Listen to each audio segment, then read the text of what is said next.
वैसे अगर देखा जाए तो यूपी पुलिस का जो परीक्षा है वो 25 तारीख को ख़त्म हो गया है। अब सिर्फ 4 शिफ्ट का पेपर बचा है, वो भी 30 और 31 को होना है। बहुत सारे यूट्यूब चैनल जो थे उन्होंने अपना कट ऑफ 25 के शाम तक या फिर ये कह सकते हैं कि 26 को सुबह तक ही वीडियो के माध्यम से बता दिया है और अपने चैनल पे अपलोड कर दिया है।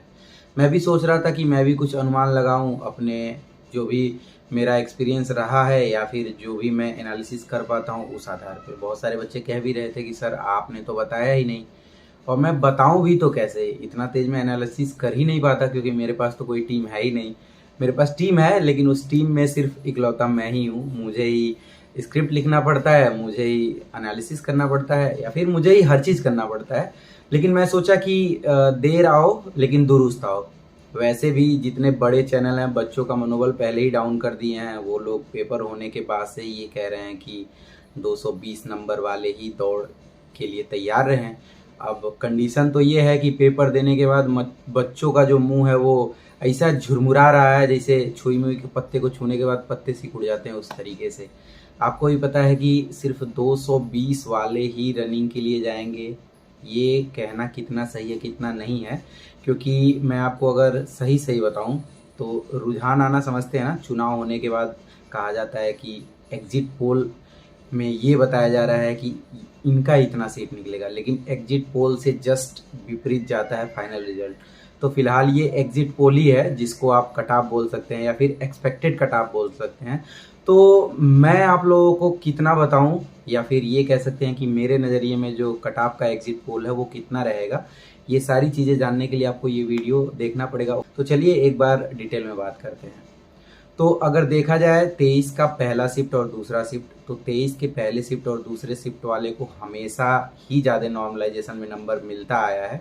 इसका मतलब यह है कि जिसका भी पेपर पहले दिन रहता है वो किसी भी तारीख को हो सकता है, उसमें उनको नंबर ज़्यादा मिलता है। अगर इन दोनों के तुलना में देखा जाए कि किसको ज़्यादा मिलेगा, तो जो पहला शिफ्ट होता है उनको ज़्यादा नंबर नॉर्मलाइजेशन में मिलता है। ऐसा इसलिए भी होता है कि माना जाता है कि जो पहले शिफ्ट में पेपर देने गए थे लड़के, उनको तो बिल्कुल ही आइडिया नहीं था। मतलब सिलेबस तो सबको पता रहता है लेकिन उनको बिल्कुल नहीं आइडिया रहता कि पेपर किस पैटर्न पे आ रहा है। लेकिन 23 के सेकंड शिफ्ट वाले को थोड़ा आइडिया लग जाता है। वो भी कभी कभी काम तब खराब होता है जब अचानक से पेपर का पैटर्न चेंज हो जाता है या फिर क्वेश्चन बहुत ही अलग लेवल के आ जाते हैं। लेकिन ऐसा कुछ हुआ नहीं, थोड़ा बहुत ऊपर नीचे होता रहा पहले दिन का पेपर। सिर्फ जो पेपर का आधार है, मतलब बच्चों के माइंड के साथ खेलने का आधार, वो मैथ और जीएस रहा। रीजनिंग और हिंदी मोटी मोटा सब लोग कर ले जा रहे थे। मतलब मैथ में कभी कभी क्वेश्चन थोड़ा सा टफ पूछ दे रहा था, 2-4 क्वेश्चन आसान पूछ दे रहा था। कभी कभी जीएस में हिला डाला वाला कहानी हो जाती थी, कभी कभी जीएस में थोड़ा सा लेवल डाउन कर दे रहा था। तो 23 के फर्स्ट शिफ्ट को सबसे ज़्यादा नंबर मिलेगा। अब अगर देखा जाए तो जो भी कमेंट करने वाले लड़के हैं, जो एनालिसिस होता है वो किस बेस पे निकाला जाता है कि हाँ आप लोग गूगल फॉर्म भर दो और ये बताओ कि कितना आप लोगों ने क्वेश्चन किया है। तो भैया देखो, ये जो भीड़ है ना वो बहुत झूठी वाली भीड़ है। हमने भी देखा है, आप लोगों ने भी देखा होगा, और जो बच्चे सेलेक्ट होंगे पहले से उन लोगों ने भी देखा होगा कि कमेंट करने वाले लोग बहुत ही पीछे छूट जाते हैं। जो ये बताते हैं कि मेरे तो 220 नंबर सही है, मेरे तो 230 नंबर सही है। सही बताने वालों की संख्या सिर्फ 10% होती है। तो मैं ये 100% कह सकता हूँ कि मैक्सिमम लोग उसमें गलती बताते हैं कि मेरा तो इतना सही है। ठीक है, तो इन सारी चीज़ों को पहले जान लो, उसके बाद आपको शायद जानने में बड़ा आसानी हो जाएगी। तो ये तो जान गया कि 23 के पहले और सेकंड शिफ्ट में किसका नंबर ज़्यादा मिले, किसको नंबर ज़्यादा मिलेगा और किसको कम मिलेगा। फिर आते हैं 24 और 25 में। 24 और 25 में थोड़ा सा पेपर ऊपर थोड़ा सा पेपर नीचे, ऐसा ही चलता रहा है। ये लग रहा था कि 23 का पेपर कंप्लीट होने के बाद 24 में पेपर थोड़ा सा जरूर अपना रंग और रूप बदलेगा, लेकिन ऐसा कुछ हुआ नहीं विशेष। मतलब ऊपर नीचे होता रहा। लेकिन ये कह सकते हैं कि जीएस और मैथ का ही लेवल थोड़ा सा टफ रहा। तो ओवरऑल अब 30 और 31 का पेपर होने के बाद चीज़ें और अच्छे से क्लियर हो जाएंगी। लेकिन अगर सिर्फ 23 से 25 के बीच के पेपर को एनालिसिस किया जाए तो मुझे जहाँ तक लगता है कि जो इन तीनों दिनों के पेपर का कट ऑफ या फिर एक्सपेक्टेड कट ऑफ कह सकते हैं, अगर जनरल वर्ग का देखा जाए यानी कि सामान्य वर्ग का, तो कोई भी सामान्य वर्ग का लड़का अगर 105 के आसपास अगर उसका क्वेश्चन सही है, मतलब ये जो मैं बता रहा हूँ वो नॉर्मलाइजेशन के बाद का स्कोर बता रहा हूँ। 2 स्कोर होता है, एक होता है कि जितने क्वेश्चन आप लोगों ने सही किया उसमें दो का गुणा कर दिया और जो माइनस होने हैं उसमें 0.50 का गुणा करके घटा दिया। तो वो तो ग्रॉस मार्क हो गया। मैं ग्रॉस मार्क नहीं बता रहा हूँ, मैं बता रहा हूँ जैसे हो सकता है आप 95 क्वेश्चन सही किए हो और हो सकता है आपको 10 नंबर नॉर्मलाइजेशन में मिल जाए, हो सकता है आपके 100 क्वेश्चन हो जाए, तो ऐसे नंबर बढ़ेंगे। तो अगर 103 से 105 के बीच में कोई जनरल वर्ग का लड़का है, वो अगर इतने क्वेश्चन सही किया है नॉर्मलाइजेशन के बाद का कंडीशन मैं बता रहा हूँ, तो उसका सिलेक्शन होने के चांसेस रहेंगे। और अगर ओबीसी का देखा जाए तो 100 के आसपास का जो कांटा है, अगर 100 के आसपास है उसका नॉर्मलाइजेशन होने के बाद, बहुत सारे होंगे जो 92 ही क्वेश्चन सही किए हैं, जो 93 ही क्वेश्चन सही किए हैं, तो वो ये मान के चलें कि 8-10 नंबर 12 नंबर का फासला लेके चलें कि नॉर्मलाइजेशन में उनके नंबर बढ़ भी जाएंगे, उतने हो सकते हैं कि बढ़ जाएं, अभी तक ऐसा होता आया है। तो दौड़ना जरूर स्टार्ट कर दीजिएगा। अब उसी के हिसाब से अगर एससी का देख लीजिए तो 90 से 95 के बीच में रहेगा और एसटी आ जाते हैं 85 से 90 के बीच में। लड़कियों का कट ऑफ थोड़ा सा मुश्किल हमेशा इस वजह से भी रहता है कि कभी कभी कट ऑफ एक साथ लगता है, यानी कि सीधे दे देता है कि फीमेल का इतना कट ऑफ है, और कभी कभी सीधे कैटेगरी वाइज देता है, जो कि 41,520 वाले वैकेंसी को अगर देखा जाए या 49,568 की वैकेंसी में देखा जाए, एक बार अलग अलग दिया था, एक बार एक साथ दिया था। लेकिन अगर मोटा लड़कियों का कट ऑफ मान लिया जाए तो मुझे लगता है कि अगर 180 से ऊपर जो भी लड़कियां हैं वो दौड़ना स्टार्ट कर दें, ठीक है। तो मोटा ये समझ लीजिएगा, जरूरी नहीं कि मैं 100% सही ही हूँ कट ऑफ के मामले में, लेकिन इतना कह सकता हूँ कि मैंने भी बहुत सारी चीज़ें देखा है, मैंने भी बहुत सारे कट ऑफ देखा है। मैं बहुत ज़्यादा दूर नहीं जाऊँगा। मैं आप लोग जिस भी चैनल को देखते हो, चाहे RWA हुआ या फिर एग्जाम्पल हुआ, आप देख भी सकते हो कि अंकित भाटी सर का जो टीम है वो एनालिसिस करके बताया था दिल्ली पुलिस का कट ऑफ। दिल्ली पुलिस में उन्होंने बताया था कि 70 के नीचे किसी का होगा नहीं। कंडीशन क्या हो गया, कट ऑफ लगभग 55 के आसपास या 50 के आसपास आ गई थी, और जिन बच्चों का एडमिट कार्ड जारी हुआ बाद में, वो दौड़ की तैयारी ही नहीं किए थे, पहले ही कॉन्फिडेंस में भैया मेरा तो आएगा नहीं। हुआ ये कि फिजिकल टफ होने के कारण वो दौड़ से बाहर हो गए।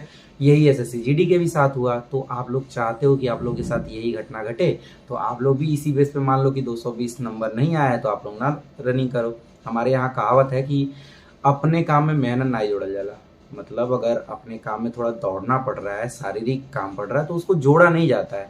तो ऐसे ही अगर इतने नंबर के आसपास 2-1 नंबर आगे पीछे हो सकता है नॉर्मलाइजेशन में, भाई 40 नंबर तक बढ़े हैं 2018 वाली वैकेंसी में, जिसको 41,520 भी कह सकते हैं, तो कुछ भी पॉसिबल है। तो इसीलिए मैं कहूँगा कि रनिंग करते रहो। अगर बाई चांस नसीब खराब रहा, देखो एक तो जान लो कि लक बहुत बड़ा मायने रखता है, किसका किस दिन पेपर बनता है वो कहीं ना कहीं लक के ऊपर ही आश्रित होता है, ठीक है।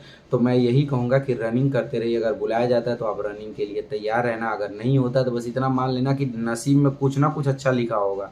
ये 100% श्योर है। भले ही तुरंत में बुरा लगता है, भले ही लगता है कि यार मेरा तो सपना ही पुलिस की नौकरी थी, लेकिन जरूरी नहीं कि जो हम सपना देखते हो वही सपना पूरा हो। हम मेहनत तो कर सकते हैं उस सपने के लिए, लेकिन वो सपना 100% पूरा हो जाए ये नहीं हो सकता। हाँ, ये हो सकता है कि शायद उससे अच्छी चीज़ कुछ हमारे लिए लिखी हो, तो वो जरूर हो जाता है। ये मैं अपने ऊपर भी देख रहा हूँ, मैं अपने घर में भी देखा हूँ, बाहर भी देखता हूँ। मैं ऐसे 50 लोगों को जानता हूँ। एक लड़का था, वो पढ़ने में बहुत तेज था, वो मतलब समझ लो कि ग्रुप A स्तर की एग्जाम की तैयारी करता था, लास्ट में उसका ज्वाइनिंग हुआ रेलवे ग्रुप D में। समझ रहे हो ना। तो कुछ भी हो सकता है जिंदगी में। तो रनिंग के लिए मेरे दोस्त तैयारी करते रहना। मैं यही कहूँगा कि अभी तक जितने भी लोग आपको कट ऑफ बता रहे हैं, सब लोग सही मान के चलो। मैं किसी की बुराई नहीं कर रहा, कुछ भी हो सकता है। इतना तो मान के चल लो ना कि कोई एक ही तो सही होगा। तो ये मान के चलो कि मैं ही सही हूँ। 220 क्यों मान के चलना आपको, ठीक है। क्योंकि अभी 30 और 31 का पेपर होना बाकी है। उसमें हो सकता है पेपर कठिन भी हो सकता है, पेपर आसान भी हो। और इतना भी श्योर जान लो, जो लोग कह रहे थे कि लास्ट का पेपर टफ आएगा, मैं ये सोचा था कि 23 के बाद पेपर थोड़ा सा तो जरूर हार्ड होगा। अगर हार्ड होता ना तो नॉर्मलाइजेशन में इतना है कि नंबर कम नहीं होते, लेकिन जिस हिसाब से पेपर लगभग बराबर कर रहा, बहुत सारे ऐसे लोग कहेंगे कि भाई यार तुम तो सही नहीं बता रहे हो, कि बराबर कैसे था।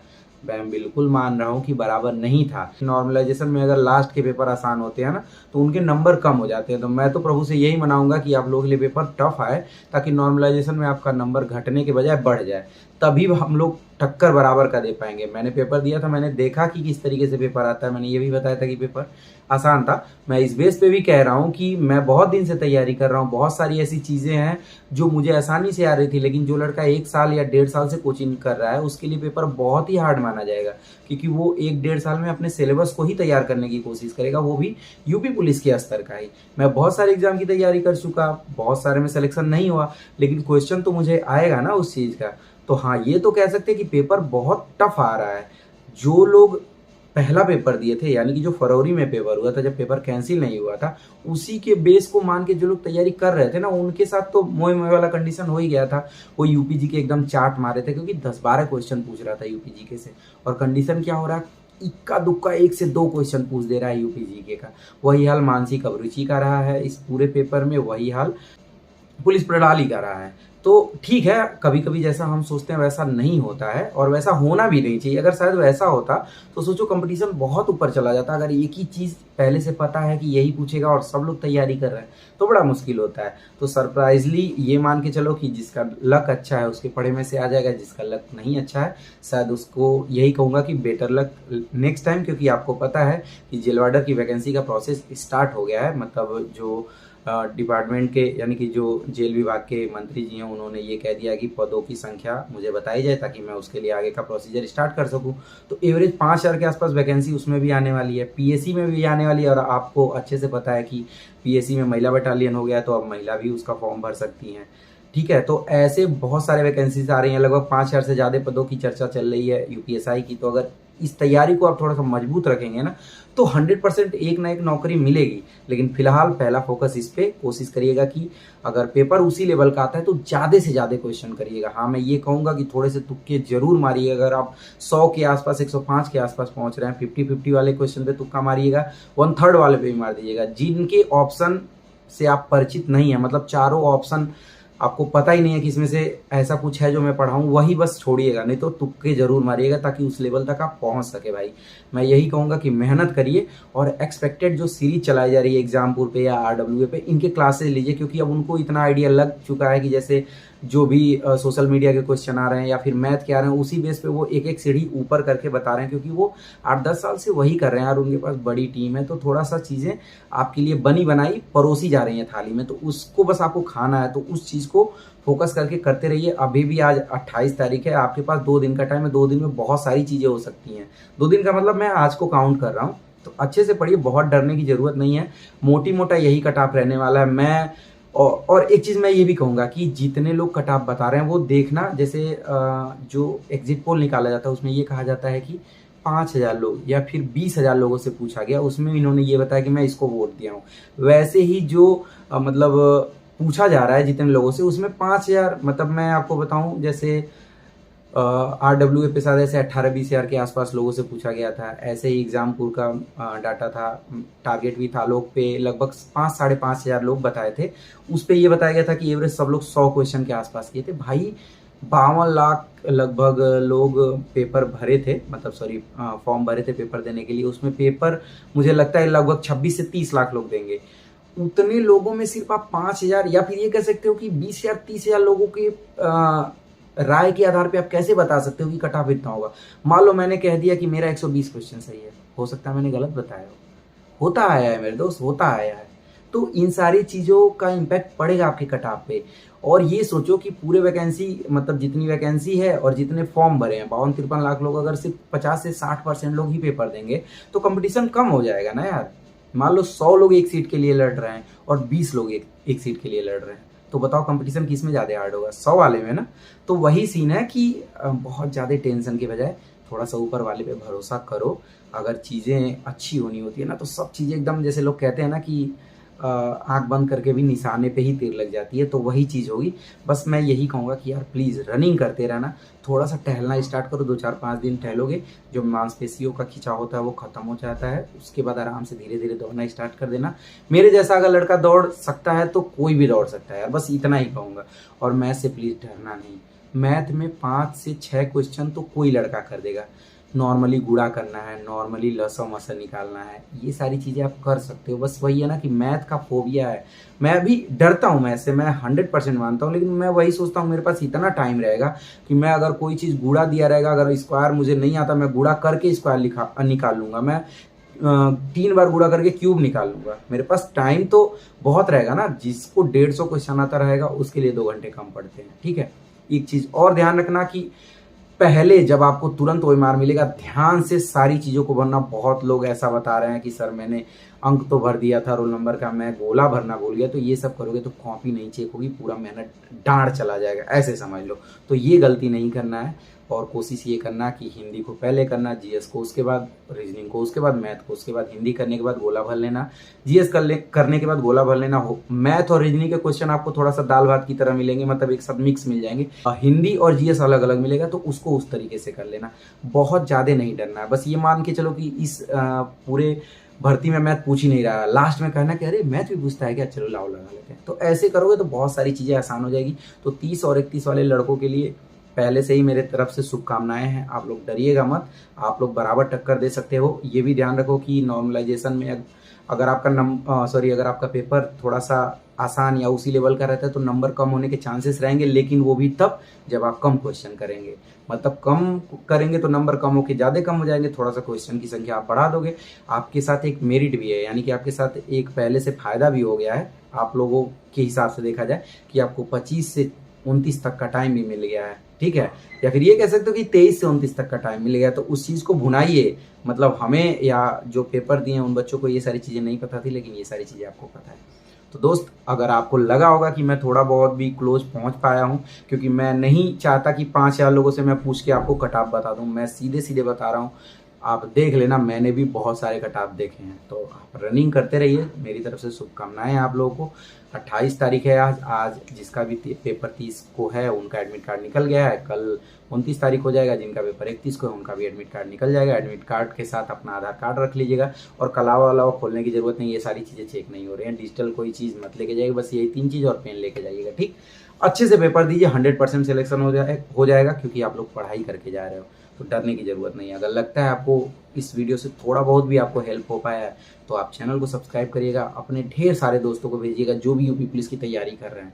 पैसा नहीं लगता है सब्सक्राइब करने का, लाइक भी नहीं करने का पैसा लगता है। अगर मन भा जाए ये वीडियो, मतलब मन को भा जाए, तो आप लाइक भी कर देना।